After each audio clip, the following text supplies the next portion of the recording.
My wife, Beryl, had been married twice before. I'm her second husband. We met right after she divorced, and I never really looked deeply into her first marriage. I just thought that they simply didn't get along, like many other couples who fall apart. Beryl never shared much about it, and I didn't push her. I always believed that the past was the past, and that we could build a bright future together. Everything seemed fine until I caught COVID. That was a really difficult time for our family. I got seriously ill with complications from pneumonia and was bedridden for months. Beryl told me that she would isolate at a friend's house to avoid spreading the virus to me and our kids. At the time, I trusted her completely. I thought it was the right thing to do to keep everyone safe. But then the truth slowly came to light. She wasn't staying at a friend's house like she said. In fact, she had been staying with her lover, and worse, she had taken my child with her. While I lay bedridden, struggling for every breath, Beryl was blatantly betraying me. The betrayal wasn't just about the lies, but the fact that she didn't just think of herself, she involved our children, taking advantage of my vulnerable situation to hide her infidelity. We had been together for 12 years, married for 9.5. Both of us were 37 years old. Over nearly a decade, I had always believed we were a happy family, sharing every joy and challenge that marriage brought. But now I realized that maybe I was blindly trusting in a lie. We have 3 children, whom I love more than anything in this world. Heather, our eldest daughter, is only 6 years old but incredibly smart, bright, and always manages to make everyone adore her with her radiant smile. Flynn, who is also 6, is Beryl's child from her previous relationship. I started taking care of Flynn when he was just 3 years old, and I've always treated him as my own. I never played favorites, always trying to give all 3 kids equal love and care, so Flynn would never feel left out. And then there's Kelly, our youngest daughter, just 4 years old but already so lively and clever. All 3 have their own unique personalities, and I've always tried my best to spend time with each of them equally. This family became my entire life, the reason I worked hard every day. Beryl and the kids were my only motivation to get through life's struggles, at least. That's what I used to think. But then the truth about Beryl began to unravel. It wasn't just about one lover. She had been texting, even sexting, with multiple men for years. It wasn't just one person, it was a series of shady relationships with all kinds of people, from former co-workers to a colleague's husband, and even her ex-boyfriend. Every time I found these messages, Beryl would make excuses, claiming they were harmless, meaningless. She swore she never acted on any of it. I was very sick during the holidays. Both Kelly, our youngest, and I caught COVID, which developed into pneumonia. The illness dragged on for months, and I had to rely on antibiotics, steroids, and IVs. During that time, Beryl said she needed to isolate to avoid spreading the virus and would be staying at a friend's house. At first, I didn't think much of it until I discovered that the friend she mentioned was actually a man. If you think I'm overreacting, no, she had really gone to the house of her best friend's ex-boyfriend. I mean, how could she get close to a man who betrayed her own best friend? That's something I'll never understand. It was during that week, after a long isolation, that Beryl finally came home to visit me. I had been bedridden for months with COVID and pneumonia, weak and exhausted. The moment she walked into the house, I couldn't help but feel a wave of confusion and doubt. We'd been apart for so long, and during that time, so many questions had started forming in my mind. I sat in my chair, trying to stay calm but unable to hide my suspicions. Looking straight into Beryl's eyes, I asked directly, not wanting to beat around the bush. "Where were you really that week? Don't tell me you went to Boyd's house?"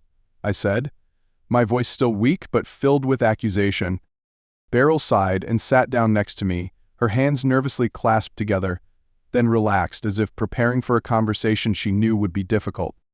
"Yes, I did go to Boyd's," she admitted, but quickly continued, her voice calm but slightly anxious. "But it's not what you think, Asher. My best friend and Boyd have made up a long time ago. I was just there with her. I took the kids so they could play with Boyd's kids. After all, they're classmates." Listening to her explanation, I was full of doubt. How could she think this was okay? How could she be so close to a man who betrayed her best friend? "Do you really think that's acceptable?" I asked, trying to control the anger and frustration building up inside. "Taking our children to the house of a man you know cheated on your best friend? How can you even be close to him?" Beryl moved closer to me, her eyes soft but pleading for me to believe her. She gently placed her hand on my shoulder, her voice quiet but firm. "Asher, you have to understand, I didn't mean anything by it. The situation between Boyd and my friend has long been over. They've made peace, and there's really nothing to worry about. I just wanted the kids to have some fun. They've been cooped up in isolation for so long, and so have I. The kids and I have isolated for the right amount of time. Now we can go back to normal family life. I just want things to return to how they were." She leaned in, hugging me tightly.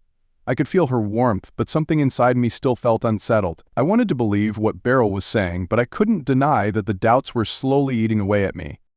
Beryl held me tighter, as if hoping the embrace would melt away my suspicions.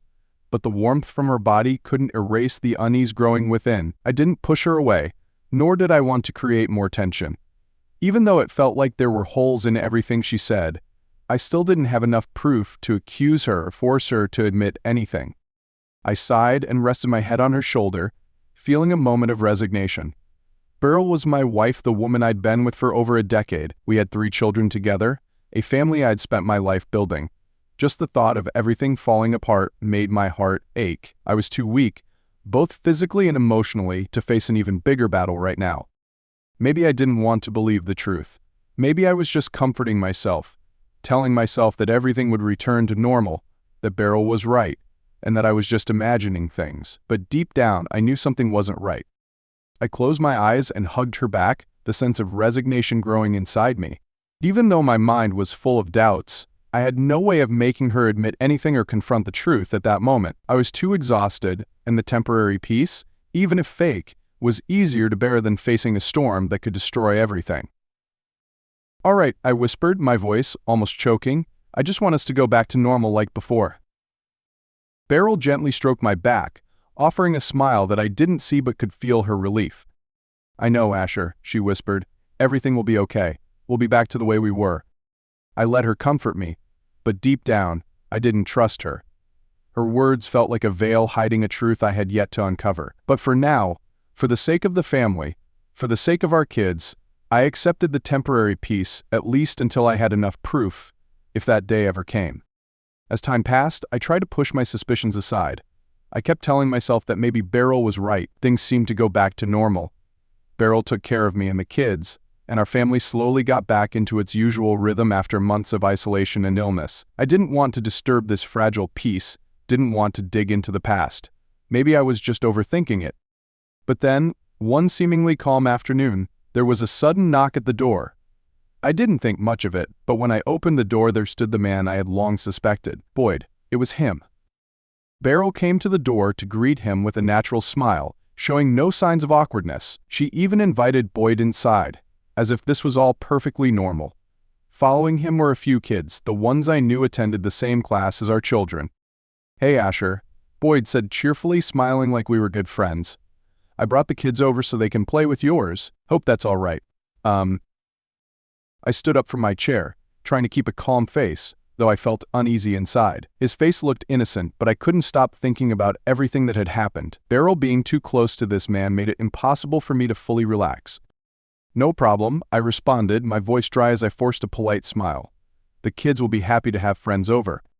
Beryl turned to me, her eyes bright. "Yes, Asher. The kids have been asking to see their friends for a while. It's a good thing, right? You don't mind, do you?" I smiled faintly and nodded slightly. "No, it's fine. Let them play together." Boyd walked in, his eyes scanning the house as if he were observing everything. I invited him to sit, trying to be polite, though inside I couldn't stand his presence. As the kids ran to the backyard, Beryl went to prepare drinks for us. I sat across from Boyd, trying to make conversation, though every word I spoke felt tense. "I heard you two made up," I said, trying to sound casual though filled with doubt inside. Boyd nodded, taking a sip of the drink Beryl had just served. "Yeah, it's old news. Everything's fine now, nothing to worry about." I gave a forced smile, trying to seem relaxed though the tension was rising inside. Watching him sit there, chatting like nothing was wrong, I couldn't fully trust him. Why was he here? And why was Beryl so close to him? These questions swirled in my mind, but I knew this wasn't the time to confront him. I wasn't ready to break this fragile peace, not yet. So I sat there, next to the man I couldn't trust, pretending to be a good host, though inside I felt heavy. I didn't have solid proof, and my family meant more to me than anything else. Sitting across from Boyd, I could only wait for something more concrete to come up, something that would force the truth to the surface. After that, Boyd occasionally came to our house, especially when I was home. Every time he appeared, the atmosphere grew tense and uncomfortable. I couldn't shake off the sense of unease. Something was going on between Beryl and Boyd, something I couldn't just ignore. I started looking for signs. Every time Boyd came over, I paid close attention. The way he looked at Beryl, the way they exchanged simple words, yet it seemed like there was more behind them. I couldn't stop wondering, is there something going on that I don't know about? And then, one day, Boyd couldn't hide his awkwardness. He came into the house, but he avoided my eyes. Instead of looking at me, Boyd kept glancing away, never once meeting my gaze. I didn't know what had happened, but I was sure that he had realized I was growing suspicious. Or maybe he had done something he felt guilty about. For the first time, I didn't just feel like I was paranoid this time. I was sure of it. But every time I confronted Beryl about it, her answer never changed. For almost 10 months straight, I had asked her many times, even though I knew the answer would always be the same. "She's not attracted to him," Beryl would often say, her voice steady as if it were a self-evident truth. "We're just friends, Asher. You're being paranoid. Why do you keep blowing this out of proportion?" I didn't know anymore. Maybe I really was paranoid. Maybe in my storm of doubt, I was imagining things. But sometimes, even when Beryl said those words, her eyes couldn't fully hide what was lurking beneath. She would look at me, but her gaze wasn't as genuine as it used to be. Every time she told me nothing had happened, I felt like there was something being hidden between us. Even without solid proof, her words were losing their credibility with me. And then I asked myself, am I really paranoid, or has something changed between them that I just haven't fully seen yet? About a month ago, Beryl and Boyd attended a birthday party together for one of their friends. Naturally, the kids went along too. Everything seemed normal until I received a message from her while they were at the party. "What do you think about letting the kids stay over tonight? Everyone's agreed, and the kids are really excited. I think this would be a great chance for them to have some extra fun." I stared at the screen, my blood starting to boil. What did she mean? The kids were going to sleep over at Boyd's house. I immediately replied, unable to hide the frustration in every word. "Absolutely not. That is not an option. No way. Bring the kids home right now." I waited, thinking she'd reply immediately. But no, there was silence. An hour passed, then two, and I grew more and more anxious and angry. The hours dragged on, and it wasn't until around 10:30 p.m. that my phone finally chimed with a message. It was Beryl. "Sorry, the kids fell asleep. Everything's fine, don't worry. We'll come home tomorrow morning." I read her message, my hands trembling with anger. Her apology sounded so empty, like I was the only one making a big deal out of this. Don't worry? How could she say that?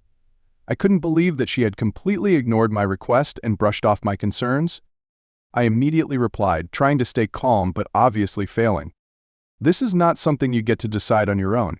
I made it clear I don't agree. This is absolutely not okay, Beryl. It's going to be hard to recover from this."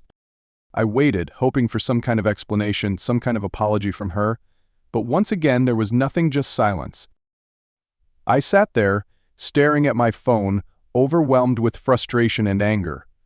This wasn't a small issue, it was blatant disregard for my feelings. She had completely ignored my concerns, and now, the already fragile trust we had was even harder to repair. That night, I couldn't sleep. Even though I tried to close my eyes, my mind kept spinning with restless thoughts about Beryl, about the party, about the kids staying at Boyd's house. All night, I just lay there, tossing and turning in bed, listening to the ticking of the clock and the unsettling silence. I wondered, why did she ignore me? Why didn't my words matter to her anymore? Those questions haunted me, but I had no answers. By the time morning came, I was exhausted both physically and mentally, but the anger still simmered inside me. The next morning, Beryl came back home with the kids. I didn't wait long, just until the children ran upstairs before I decided to confront her. I couldn't hold it in any longer. "Beryl," I began, my voice heavy with sleeplessness and frustration, "why did you ignore me?" I made it clear that I didn't agree with the kids staying over. Beryl looked at me and sighed heavily, as if she was tired of this conversation. "Asher, nothing happened. The kids had a fun night, and you're making a big deal out of nothing." "No," I interrupted, trying to keep my voice steady though the frustration was bubbling inside. "I'm still not okay with it. You ignored me. I can't just let that go." Beryl shrugged, like it wasn't worth her time. "Asher, I don't understand why you're getting so worked up. You've been working too hard, and maybe you're letting things get to you more than they should." I stood there, stunned, unable to believe what I was hearing. "Working too hard?" I repeated, my voice choking with surprise and disappointment. "I work from home, Beryl. I've done more with the kids than any father I know. I've always tried to balance work and family." She just shook her head, like my words didn't matter. It felt like we were speaking two different languages, with neither of us understanding the other. And what hurt me the most was that Beryl didn't seem to care. She didn't seem regretful, didn't make any effort to try and fix this. Beryl didn't argue any further. She looked at me for a moment, then without saying anything, she turned and walked into the bedroom. The door closed with a sharp click, leaving me standing there in the living room, my heart filled with anger and frustration.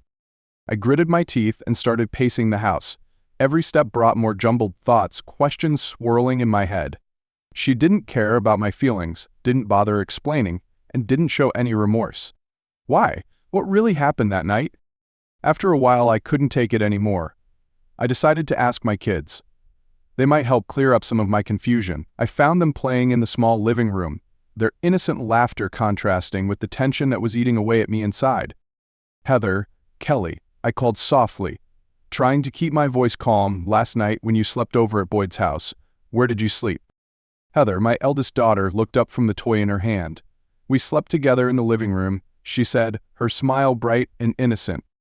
I continued, my heartbeat starting to speed up. "And where did Mommy sleep?" Both Heather and Kelly glanced at each other for a moment. Heather frowned, like she was trying to remember. "I don't know, Dad. When we fell asleep, Mommy wasn't there." That simple answer froze me in place. The kids had slept together, but where was Beryl? If she wasn't sleeping with them, where had she been all night? My mind immediately jumped to a series of murky but troubling thoughts. No way. That evening, the atmosphere in the house was stifling. Dinner was served in tense silence, with only the sound of chewing and the carefree laughter of the kids filling the room. I tried to focus on the food in front of me, but my mind kept spinning with the thoughts of what my kids had said. I glanced at Beryl, but she seemed to be deliberately avoiding my gaze. She focused on her plate, only speaking a little to the kids, but completely ignoring my presence. I felt more uncomfortable by the minute. The already heavy atmosphere felt like it was suffocating me. The clatter of silverware against plates echoed through the room as the kids chattered away, oblivious to the storm brewing under the surface. I struggled to contain the anger rising inside me, but the more I looked at Beryl, the clearer my resentment became. After the kids were put to bed, I decided I had to talk to her to get a clearer explanation. I walked into the bedroom, my heart heavy. "Beryl, we need to talk," I said, my voice calm but firm. She didn't answer, just quietly climbed into bed as if she didn't hear me. As I got closer, Beryl pulled the blanket up over herself, turning her back to me, hiding her face under the thick cover. She didn't bother responding to me, completely ignoring my presence in the room. "Beryl, I'm talking to you," I insisted, my voice starting to reveal my frustration. "About last night, I can't just let this go. We can't keep avoiding this." But she still didn't respond, didn't turn around, just lay there, her back facing me, her voice muffled beneath the blanket. "Asher, I'm tired. We'll talk later." I stood there, my anger bubbling up in my chest, ready to explode. Her coldness felt like a direct rejection. It wasn't just avoiding a conversation, it was denying my very existence, my worries, everything I'd been trying to share. There was nothing more I could do but stand there for a moment, staring at her back, feeling completely powerless. I knew she didn't want to face anything. Beryl had no intention of talking, no desire to resolve the issues between us. She just wanted everything to blow over like nothing had happened. I clenched my fists, trying to contain my anger, and eventually climbed into bed, but sleep didn't come easily. All night, I lay there, listening to Beryl's steady breathing beside me, while my head was full of unanswered questions. I'd been suspicious of Beryl's phone for a long time, but I never dared touch it because I knew it would be a violation of her privacy. But now, with everything seemingly falling into a black hole of uncertainty, I couldn't hold back anymore. The suspicion and insecurity had grown too big to ignore. That night, when Beryl was fast asleep, I glanced at her phone sitting on the nightstand, the faint glow from the screen pulling me in. I stood there, struggling with myself, knowing full well that this wasn't right, but I also knew that I had no other way to find out the truth. The answers I desperately needed were locked inside this phone. I gently picked up the phone, holding my breath, my heart pounding in my chest. With the utmost caution, I brought it close to Beryl's face, waiting for her image to unlock the screen. It only took a few seconds, but it felt like an eternity. The phone made a quiet ding as it unlocked, and I knew that I now held the key to everything. My heart raced as I opened the screen and started going through the apps. First, I checked her messages, but Beryl's phone was like Fort Knox. She had carefully deleted everything, leaving it all empty. But I didn't give up. After some searching, I found her Facebook app, and that's when it all blew up. I found messages that confirmed everything I had been fearing. She hadn't just been texting, she had been sexting with multiple men, including Boyd. The messages revealed everything. Beryl wrote about how bad I was, how she couldn't wait to be with them. The texts were full of desire and promises, making it almost impossible for me to believe what I was reading. But Boyd wasn't the worst part. The most painful discovery was that there had been another affair with someone I had been uneasy about for years, one of our neighbors. We lived next to each other, and our children played together every day. I had always felt something was off between Beryl and him, but every time I asked, she denied it. "Nothing's going on, Asher, we're just friends," she would always say with a casual shrug. I knew they had been texting, but I had never seen the messages.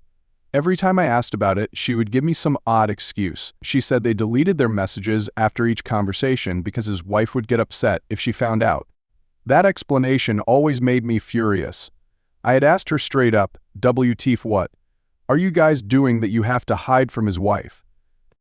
But Beryl would just go silent, not saying anything more. I had been suspicious for so long, but had no real proof until now. This time, with her phone in my hand, I saw everything. Line after line of texts about their meetings, their hidden feelings, and their fear that his wife would find out. Every word felt like a knife twisting in my heart. Although I was shocked to find all the sexting between Beryl and several men, what hurt me the most were the messages about the neighbor, who I had suspected for so long. Now, everything was clear. It wasn't just innocent chats. Beryl had admitted it all in those messages. She had been texting these men, not just about how bad I was or how she couldn't wait to be with them. In the text, she clearly expressed her feelings for the neighbor. I read every word with a sinking heart. She admitted that she couldn't control her feelings for him, that she felt like a toy every time they met. She wrote that she had tried to stop but couldn't stop thinking about him, couldn't resist every time he demanded sex. I read those lines, each one stabbing deeper into my heart. She described feeling trapped in that relationship, yet unable to stop responding to his demands. She had become a part of this deceitful life, and the worst part was she knew it but kept going anyway. "I feel like a toy, he only calls when he wants that, but I can't stop," Beryl had written in one message to one of the other men. She shared about this relationship not as someone forced into it, but as someone participating in a game she could no longer control. Every time the neighbor wanted, she would go to him, never saying no. This wasn't an accident or a moment of weakness. It was a continuous affair, a series of betrayals she had no intention of stopping. The pain of knowing that she didn't just betray me physically, but also emotionally made it hard to breathe. She had written about her feelings for him, how she couldn't stop thinking about him. She had tried to lie to herself that it was just a passing phase. But the truth was she had sunk too deep into this affair. And I was now just the husband left on the sidelines, with no say in her life anymore. All those times I had suspected, all those times I had questioned, were met with lies covered up by a betrayal that had been going on for years, right under my nose. And now, these texts didn't just break my trust, they shattered everything I had believed about my family. Our children played with their kids every day, but I now knew that everything had changed forever. So the betrayal wasn't just something that happened in isolated moments, it had been a long chain of deceptions, lasting for years without me knowing. I placed Beryl's phone back on the nightstand, feeling like everything inside me had broken apart. My mind was spinning, unsure of how to deal with this truth. The dull ache in my chest kept gnawing at me. I lay there in bed, trying to close my eyes, but sleep wouldn't come. Every time I closed my eyes, those texts came back to me, keeping me up all night. The feeling of disappointment and bitterness outweighed even my exhaustion. Beryl, the woman I had trusted, had shared my life with, had been betraying me for all these years. Her affair with these other men, especially her neighbor, was something I couldn't let go of. I didn't know what to do, just lay there, drowning in my thoughts and unanswered questions. The next morning, I couldn't take it anymore. As Beryl was getting the kids ready for school, I decided I had to confront her. I walked out of the bedroom, feeling like there was a weight pressing on my chest. "Beryl," I called out, my voice full of seriousness. "We need to talk." She was busy packing up the kids' things, but I could see the tension on her face. Beryl turned around, but avoided looking me in the eye. "I know," I said, trying to keep my voice calm but unable to hide the tremble. "I went through your phone, the texts, you've been cheating on me." Immediately, Beryl spun around, her eyes wide not with guilt but with anger. "What were you doing? How dare you invade my privacy?" She practically screamed, her voice filled with rage with no hint of admission. "You had no right. That's my phone, my life, you can't just go through my stuff like that." Her fury exploded, but what infuriated me more was that she didn't care about what I had found. It wasn't that she felt sorry or guilty for what she had done, but that I had violated her privacy. "To really, Beryl?" I said, trying to stay calm though my insides were burning. "You're cheating on me, sleeping with other men, and you're upset because I invaded your privacy. What about this family?" "I didn't do anything wrong," she shot back, her voice rising. "We're just friends. You're blowing this way out of proportion. And even if there was something, you had no right to go through my phone." I looked at her, feeling overwhelmed by helplessness and pain. All the proof was there, yet she still wouldn't admit it. Instead of feeling remorse, she focused entirely on my violation of her privacy. She didn't care about the betrayal, didn't care about what she had done to this family. She continued gathering the kids' things, clearly avoiding the confrontation. "I have to take the kids to school," she said, her voice still full of irritation. "We'll talk about this later." I stood there, stunned, watching her as she quickly herded the kids out the door, as if trying to escape the conversation. She didn't want to face the truth, didn't want to admit her mistakes, and had no intention of fixing anything. She just wanted to avoid it, to let it all blow over. When the door closed behind them, I was left alone in the empty house. The feeling of helplessness washed over me. Beryl hadn't admitted to anything, and I knew she never would. Days went by, and I couldn't let go of what had happened. Even though Beryl tried to avoid the topic, I kept asking her about it, constantly searching for answers to the betrayal that had come to light. Every time she said nothing happened, I knew she was lying, but I needed to hear the truth from her, even if I knew it could destroy everything.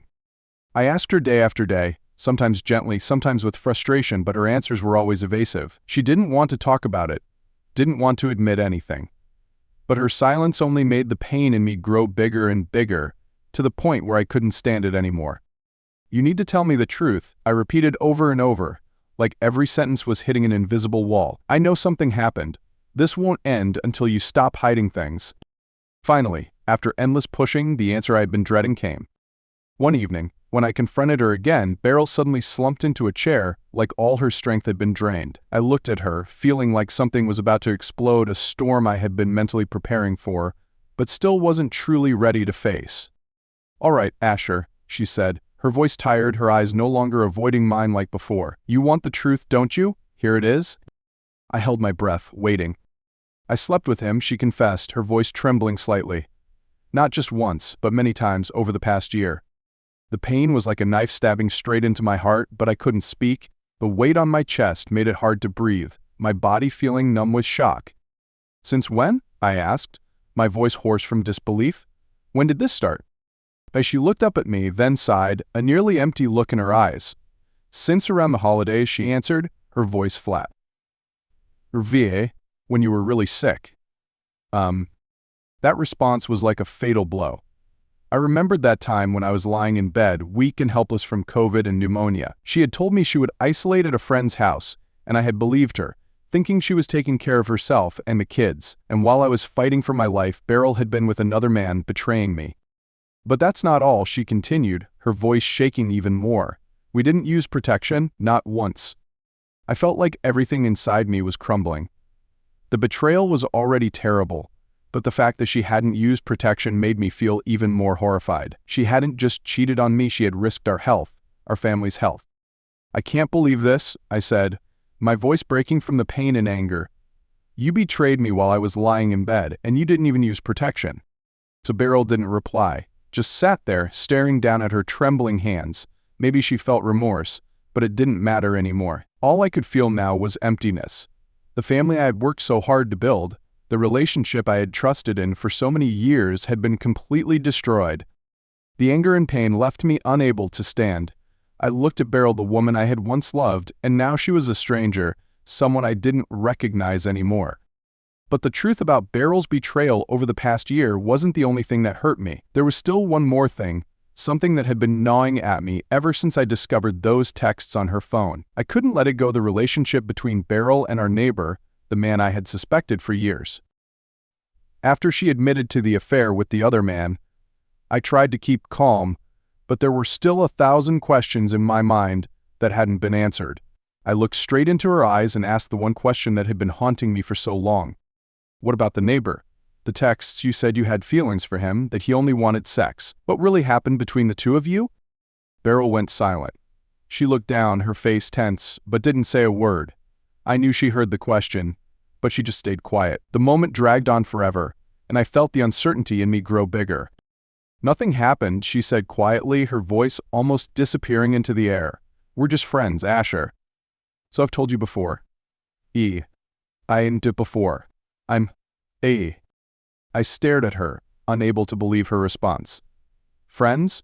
What about the texts where you said you couldn't control your feelings for him? The ones where you said you felt like his toy? What was that, if nothing happened? Once again, she fell silent. She didn't deny it, but she also didn't admit anything. This evasion only made me more certain of what I had been suspecting. I couldn't take this vagueness anymore. I took a deep breath, then spoke, my voice more determined. Then I'll ask his wife. Let's see if she knows. If nothing happened, then you've got nothing to worry about, right? When she heard that, Beryl's entire demeanor changed. Her face went pale, and before I could even understand what was happening, she started shaking, tears streaming down her cheeks. No, Asher, don't do that. You can't ask her. Beryl almost screamed, her voice breaking into a panic. She collapsed into the chair, her hands trembling, as she tried to wipe away her tears, but couldn't hide her obvious distress. I don't want that to happen. You'll destroy everything. She'll be heartbroken. Everything will fall apart, please. I'm begging you, don't do that. Her voice shook, her words breaking up with every sentence. I stood there, looking at her, my emotions all tangled up inside. Her desperate reaction made it clear that something was definitely going on between her and the neighbor. She didn't want the neighbor's wife to find out, not because she cared about our family, but because she was worried about him. She was more concerned about the trouble it would cause him, and that only confirmed that their relationship wasn't as simple as just friendship. Beryl, I said softly, trying to stay calm, though I was already so torn inside. What are you hiding from me? If nothing happened, why are you so scared? Why are you shaking and crying? You still haven't answered my question. She didn't say anything, just cried harder, her shoulders trembling as she couldn't bring herself to speak. That only made me even more sure. Her feelings for him weren't just friendly. She had gotten involved with him, maybe not physically, but definitely emotionally. She didn't want his wife to know, not because she was concerned about our family, but because she was scared of ruining his family, the man she had feelings for. After Beryl's confession, I felt emptier than ever. There was no way to describe the pain and hopelessness tearing me apart. She had admitted to cheating, but the relationship with our neighbor still lingered like a ghost in my mind, no matter how much Beryl denied it. I knew I couldn't keep facing this alone without getting more answers. The more I thought about it, the more I realized I needed to get to the bottom of this. So I decided to ask one of Beryl's closest friends, Laura, someone I hoped could help me uncover the truth. I sent her a message, a brief text asking about Beryl's relationship with the neighbor and what had been going on recently. Not long after, Laura called me, and the moment I answered, her voice was full of worry. I'm so sorry, Asher, Laura said right away, her voice shaking. I really thought you knew already. Beryl told us that you've known everything and that you two have been separated for over a year. I froze. She said what? Yes, she told us that you had known everything for a long time, Laura continued, her voice heavy with regret. She said you two had been living apart for over a year, and that you didn't care anymore. I believed what she told us, Asher. I'm really sorry. Laura's words hit me like a thunderbolt. Beryl had been telling people that we were separated, that I had known about her affairs and didn't care. She had been spinning an entirely different story, lying to her friends, making them believe that I was indifferent and had abandoned our marriage. I couldn't believe it. The anger rose in me, but the pain was even worse. Beryl hadn't just deceived me, she had deceived her friends too, fabricating a lie to cover up her betrayal. She had created a false reality that I knew nothing about. But the worst part wasn't over yet. Laura's voice became even more somber. Asher, she hesitated. There's one more thing. About the neighbor, it's been going on for years. She and him, they've had that kind of relationship for a long time. My heart felt like it was being crushed as I heard those words. Years. I repeated, unable to believe what I was hearing. Yes, Laura confirmed, her voice full of sadness. I don't know exactly how long it's been going on, but she told me and some others that you knew about it, but we didn't think it was strange because she said you were fine with it.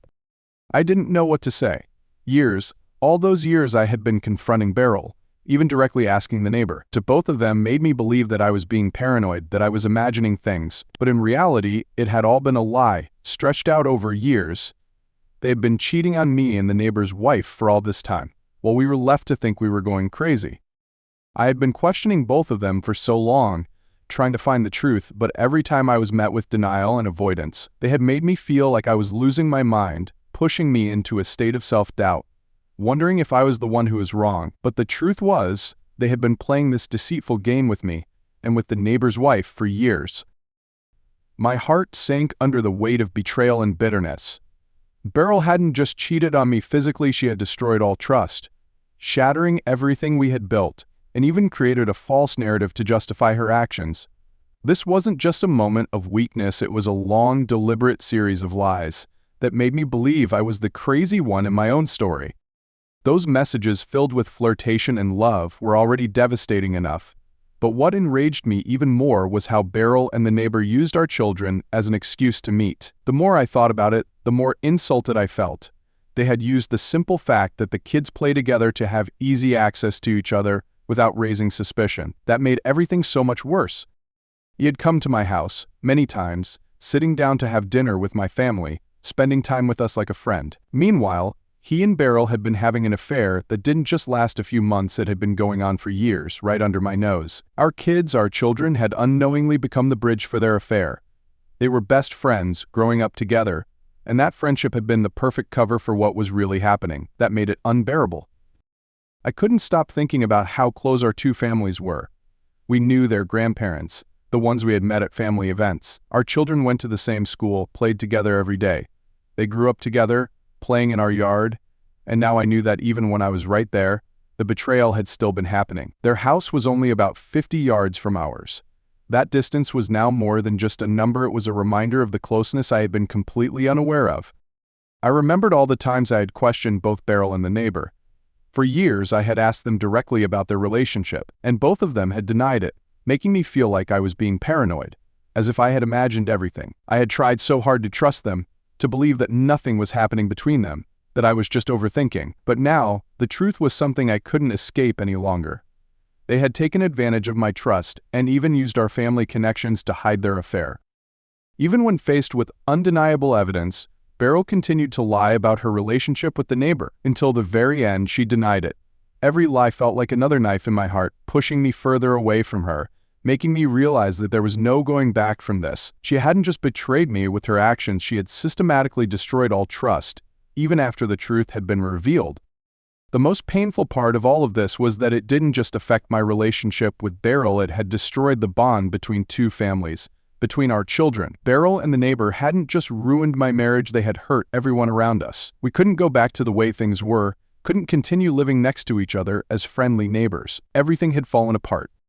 Beryl had done other things before, things that made me lose trust. But this, the betrayal that had lasted years between two families, hurt me in a different way, a deeper way. It wasn't just a betrayal between two people, it was the collapse of a small community, of the trust between two families who had once been so close. Now, looking back, I can't find any reason to continue. Everything had been destroyed, too much to be saved. The emptiness I feel inside can't be filled, and I know that I'll never be able to forgive or forget what happened. After everything, I know there's only one way forward to end it all. The emptiness, the pain has been weighing me down for too long, and now I can't go on like this. There's no other way to save this marriage. The damage Beryl has done can't be fixed with an apology, and the trust has been shattered beyond repair. We met with lawyers. Beryl knew this was coming, but when she saw that I was really going through with the divorce, she started begging, pleading for one more chance. That day, as we left the lawyer's office, she grabbed my hand, her voice shaking with regret. "Asher, please, just one more chance," she said, tears running down her face. "I regret it. I truly regret everything that happened. I don't want to lose you. I don't want to lose this family." I stood there, looking at her in silence. A part of me had wanted to hear those words of regret for so long, but now, they meant nothing. Her pleas came too late, everything had already fallen apart. I couldn't give her one more chance, another chance to keep lying, to keep hiding the truth. If I hadn't found out, how much longer would this have gone on? How many more times would she have betrayed me? How many times had she asked herself whether to stop or to keep going? I looked straight into her eyes now full of pleading. but I just shook my head. A cold shake, no longer filled with sympathy, no longer filled with pain, just exhaustion. "Beryl," I said, my voice hoarse from the exhaustion in both my body and mind. "When you did those things, did you feel regret? When you were with him, did you think about this family? Or did you just dig deeper into it?" She didn't answer, just bowed her head, tears falling down her cheeks. That question didn't need an answer, because I already knew if I hadn't found out, everything would have continued. She would have kept betraying me, kept living in this lie, and kept breaking us apart, bit by bit, without me knowing. "You had many chances to stop," I continued, my voice full of resolve. "But you didn't. You could have told me the truth when I asked, but you chose to lie. This is over. I can't keep living in this lie anymore." Beryl cried, but it didn't change anything for me. I no longer felt anger, no longer felt bitterness. I just wanted to be free, to let go of everything that had been weighing on my heart for so long. The memories, the lies, they all meant nothing now. I walked away, leaving behind her apologies and regret. She had been given the chance to fix things, but instead, she dug deeper into betrayal. Now, the only thing left for both of us was to end it, to free both of us so we could start over, in whatever way we could. And I realized it wasn't the divorce that hurt me. What truly broke my heart was the years that had been wasted, the years I had trusted her, the years I had ignored my suspicions, only to find out that I had been lied to all that time. I kept wondering, if I hadn't found out, how much longer would this have gone on? How would she have continued to betray me for years, until everything was too obvious to hide? As for the neighbor, I know that the truth won't stay buried forever. Sooner or later, his wife will find out, because nothing can be hidden forever. So what happened between him and Beryl has gone on for too long, and their lies will eventually be exposed. I'm not the one who will bring it to light, because that's no longer my job. But the truth has a way of coming out. It always finds a way to surface, sooner or later. I no longer feel hatred or the need for revenge. When everything becomes clear, those feelings start to disappear, replaced by indifference. I'm too tired to keep holding on to resentment, too drained to think about what will happen next for the neighbor. He, like Beryl, has taken advantage of the trust of those around him, and now his betrayal will soon be revealed to his wife, just as it was revealed to me. I won't be the one to do it, but that doesn't mean they will escape. The truth always finds its way to those who search for it, and when it does, there will be nowhere to hide. The neighbor had once been a friend to me, had come into my home and spent time with my family, but now it's all just a distant memory, part of the story of betrayal that I've left behind. I know that one day the neighbor's wife will experience the same feelings I did, the shock, the pain, and eventually the hopelessness. But that's no longer my story. Now I just need to focus on my future and let others take responsibility for their mistakes. When I walked out of the lawyer's office after signing the final papers, I felt a strange sense of relief. It was the feeling of being set free.